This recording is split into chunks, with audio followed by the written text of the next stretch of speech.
podcast, A Sprinkle of Salt. This time on the aftermath, on the fallout from this past weekend's WWE SummerSlam, but most importantly, focusing on the Monday Night Raw from last night. Monday Night Raw emanated from Iowa. I don't know what part of Iowa, because it doesn't really matter. And the show started out with the OTC himself, Roman Reigns, fresh off his defense. Thanks, Ty. My birthday's tomorrow, August 5th. Goodness, baby boy. But nah, I appreciate it. I really appreciate it. Listen, I really appreciate it. So thank you, bro. But yeah, like I was saying, it started off with the OTC himself, Roman Reigns, fresh off his defense of the World Heavyweight Championship against his former Shield brother, Seth Rollins. And he came out and he gave kudos to Seth Rollins. So I believe, just based on the tenor of the promo that we received, I believe that we're supposed to think that going forward, the rivalry, the 12, 14-year rivalry between Seth Rollins and Roman Reigns has finally come to a conclusion. And to tell you the truth, it should. Like, they're in their 40s, they're more on the back end of their career than the front end. So, they really should just say, you know what? Okay, fine. We're gonna let bygones be bygones. We don't have to be friends. We don't have to be on the same accord, but we could just agree to disagree and move on, right? Makes me wonder, though, as I did mention in my preview, makes me wonder what's next for Seth freaking Rollins, being the fact that he was in his home state, and albeit it was after a loss, he was nowhere to be found. And it was almost like they were giving him a round of applause, not so much for the performance from the night before, but more of a overall round of applause, like, thank you for your service.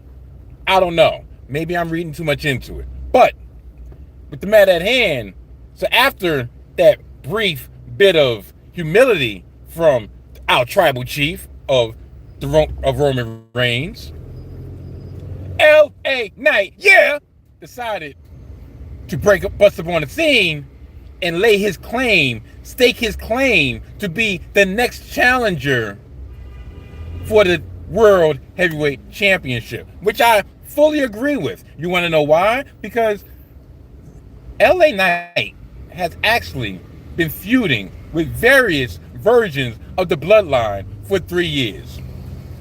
Do you realize that L.A. Knight really, in his whole tenure on the main roster, that L.A. Knight has had 2 feuds? 2, not 1, 2. One was against the late great Bray Wyatt, which actually got him over to this point because he was the heel, but he was so entertaining in that rivalry, it got him to that next level. It got him to the level in which he is right now, much to the chagrin of the people in the back, because he was just supposed to be a one and done. So he came out, he talked his ish.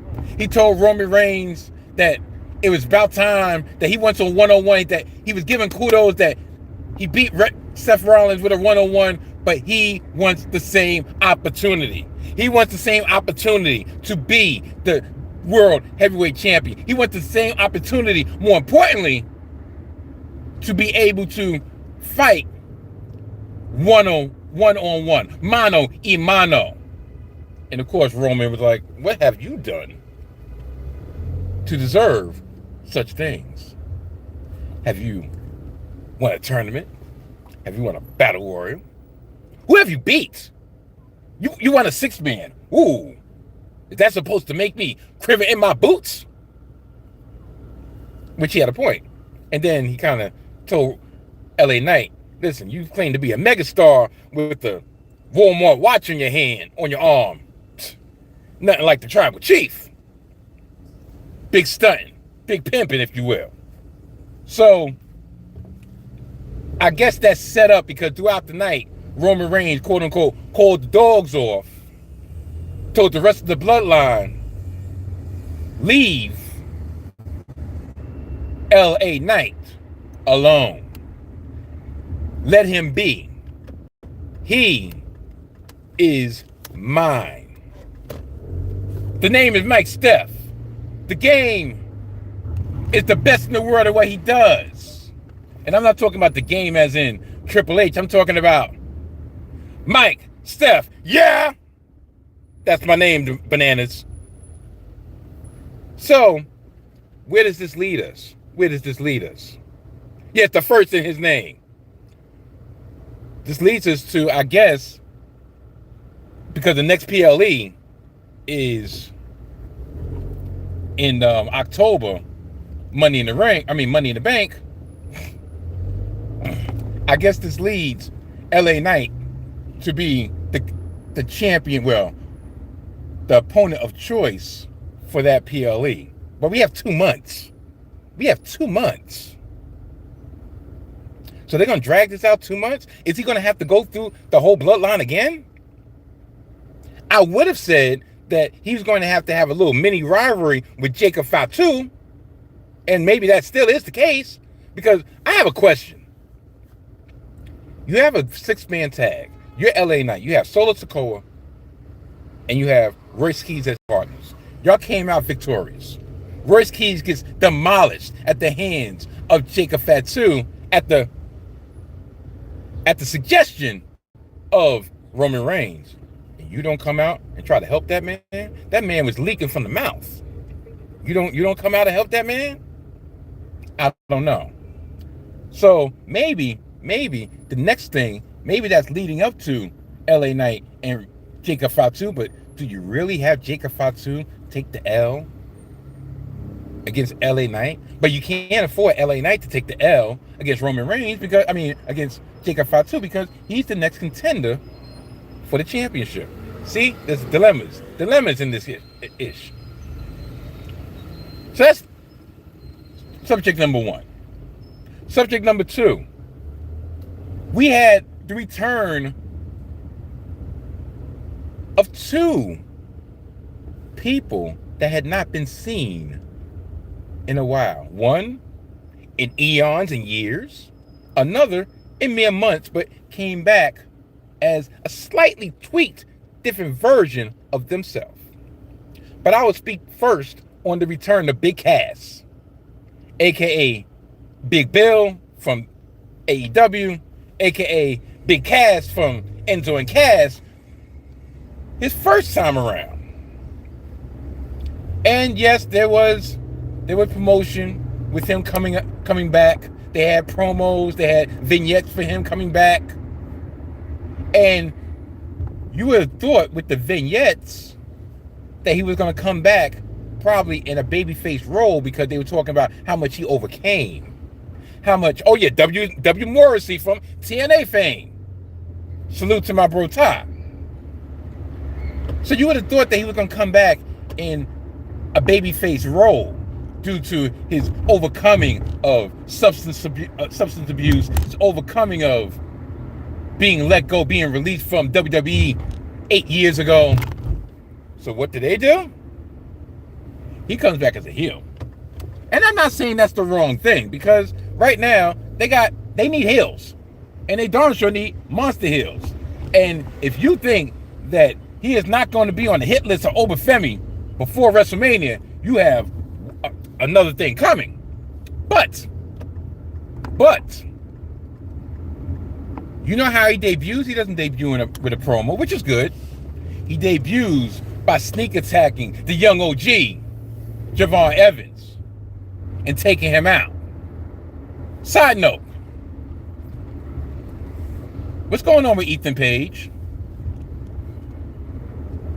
Does he have heat in the back for Ethan Page? Ethan Page have heat in the back? Because he would look like he was on his way, and then it's almost like somebody just put the kibosh on his push, like, No, not only are you not getting a SummerSlam opportunity, your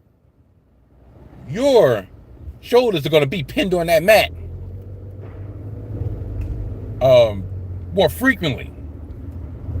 You know, which I'm not saying that he should have went over Javon, but my thing is, why are you putting him in a position for his heat to diminish? And it was a clean victory. Clean as a sheet. But so Javon, the young OG, shout out to Desmond Powell from the mid-post, hip to the games and all that, 19 Media Group. But a different young OG, Javon Evans, gets jumped from behind and laid down by Big Cass. And it made me wonder.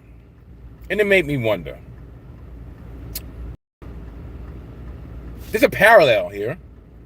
And because Triple Schnoz is who we believe he is and who he's shown us he is, listen, I don't care about the push of Oba. That still will not quiet the gallery about how how Triple H treats, the brothers. Because look at the parallel. Trick Williams, Trick Willie, Mr. Lemon Pepper Stepper is on a reign as United States champion. And he has a budding rivalry with Ricky Saints. He has a chance to renew a rivalry with Carmelo Hayes. Both brothers from another, right? Who gets the PLE slot? Who ultimately gets the title?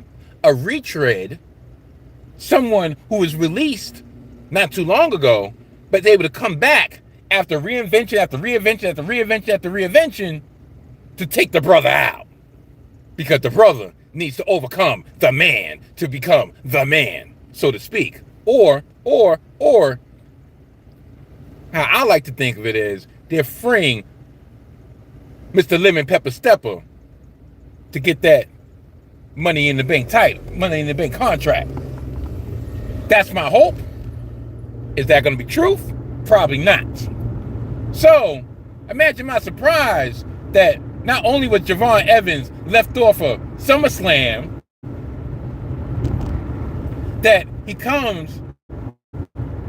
he takes out Ethan Page to quote unquote end the rivalry between him, Ethan Page, and Rusev in consecutive weeks, and snuffed out by the returning Big Cass. So why did Big Cass have to shine at the expense of Javon Evans? Yes, and why does Javon have gold fronts? Todd, like I've said before, or I'll say on air, I will give him a pass. I will not say that's appropriation. Matter of fact, it's not even appropriation because, he's a young OG. I won't say that they're really trying to lean into Javon. You know what I feel would be great for your character, Javon, is if you need to be more street, as Big Sexy said, Kevin Nash. You need to be more urban. You need to stop showing those pearly whites. Instead of showing those pearly whites, you need to show your gold fronts. That's what you need, Javon. That's what's going to take you to the next level. Javon, not only are you going to have those gold fronts, but we're going to have the big redwood come out and take you out while you're in your gold fronts. We're gonna have him leave you for fodder for maybe the return of Enzo, the real one, and see who really is hip-hop's most favorite. I don't know. But yeah, Big Cass is back. Whoopee! Oh yeah. Not saying that he doesn't have potential, not saying that I didn't enjoy his work in his past stops in AEW and TNA, but I really kind of feel that angry Big Cass is not really where the money resides. Big Cass being a monster, but also being that smart aleck heel, that's someone that could get on the mic and hold his own. I think that would be the way to go. But listen, who am I to say? Now the last two returns, because I did omit one, so there's two more returns, and that happened to be in the women's division. The man, big time Bex herself, Becky Lynch, came back to lay claim to the Women's World Championship against Liv Morgan. Once again, you know who did not appear on this show, and probably because they have nothing for her. And it would not surprise me if she just magically shows up on SmackDown. That's Io Sky, but it's neither here nor there. Liv Morgan retained the championship against Io Sky, and she came out to gloat with fellow Judgment Day members, Intercontinental Women's Champion Raquel Rodriguez, and their sidekick Roxanne Perez, the Prodigy. And Big Tom Bex came back to let it be known that Liv Morgan has had the worst title reign of all time. And she wasn't the only one that was saying that. Bleacher Report said it. Sports Illustrated said it. ESPN said it. Mike Steph has said it. The IWC has said it. Everybody said it. But you know, even more, it doesn't worry about who said it. It's about who's going to set it. You see the play on words. That's why I am the best in the world. That's why I am the best there ever was, the best there is, and the best there ever will be. When it comes to this podcasting game, when it comes to this live streaming game, when it comes to talking wrestling, I am it. Anyway, so while they were getting their digs in, and Big Time Bex also had to put in her 2 cents that Liv Morgan wasn't even the best world champion that slept with Dominic Mysterio. Ooh. And that would have been a reference to Rhea Ripley. Salute. When they was on the retreat, guess who made their long-awaited return? Stephanie Vaquer. Stephanie Vaquer, who was last seen at WrestleMania, losing the championship to Liv Morgan. And she beat the brakes off of Liv Morgan. But it seems like to me that they're setting up a 3-way rivalry. Because the one thing that I've noticed in that segment, thankfully, they did not have Becky Lynch come out and act like the last year and a half did not matter.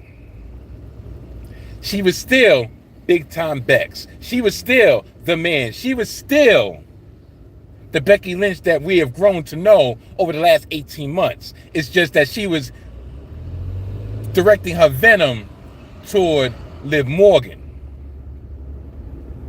instead of Lyra Valkyria. I want to know what kind of nickname she's going to give Liv Morgan. Remember, she said, Lyra the liar, Bailey the scam. I wonder what kind of nickname she's going to give Liv. But it seemed like they were setting up a 3-way rivalry between Liv Morgan, Becky Lynch, and Stephanie Vaquer. And that is a match that I personally want to see. I want to see Stephanie versus Big Time Bex. I want to see Big Time Bex tear Stephanie Vaquer to shreds on the microphone. Yes, I said it. Because we have someone that's in the chat. Matter of fact, not just someone. My moderator, my bro from the left coast in the chat, that is a Stephanie Vaquer fan. Dare I say, a Stephanie Vaquer sycophant. Is that going too far? I don't know. But I want to see them fight it out for the right to face Liv Morgan. Personally, I want to see them fight it out and then have a nice three-way match. The best part about this is that effectively takes Becky Lynch out of the Money in the Bank running, which is great because she doesn't need it. It takes Stephanie Vaquer out of the Money in the Bank running, which she doesn't need. Great. And it instantly, hopefully, reinvigorates the stagnant women's division on Raw. Now, when it comes to the Intercontinental Championship held by Raquel Rodriguez, we had a international promo by Lyra Vaquer staking her claim to regaining the IC Championship, looking not like a crackhead. Oh no, not like a crackhead. Looking like a pillhead, looking like a dope fiend, looking like the 2026 reincarnation of Billy Kidman from The Flock, sweating, going through withdrawal. And there was, people are taking it one way, and I think it's meant to be ambiguous. When Lyra said that Raquel did not see how she took apart Bayley at Saturday Night Main Event, that Bayley's never coming back, that either be them throwing dirt on the grave of Bayley, so to speak, or that was a red herring on whether or not, or on Bayley coming to an agreement and her returning sooner than later. I don't know. If you look at Bayley's social media presence, it's ambiguous, but it is leaning in one direction. It's almost like it's leaning in reflection, but it's also leaning in reflection of, all right, sometimes you got to take failure and make that your great comeback. I don't know. So, where does that leave us? Where's all up to WWE to show us where that leads us? They're pulling out all the stops starting in night 2 of SummerSlam with the return of KO, Kevin Owens, which is going to lead up to Kevin Owens versus CM Punk for the first time ever in my experience. Everybody knows there was at least some underlying heat between those two for years. Kevin Owens is the ultimate professional, so there will be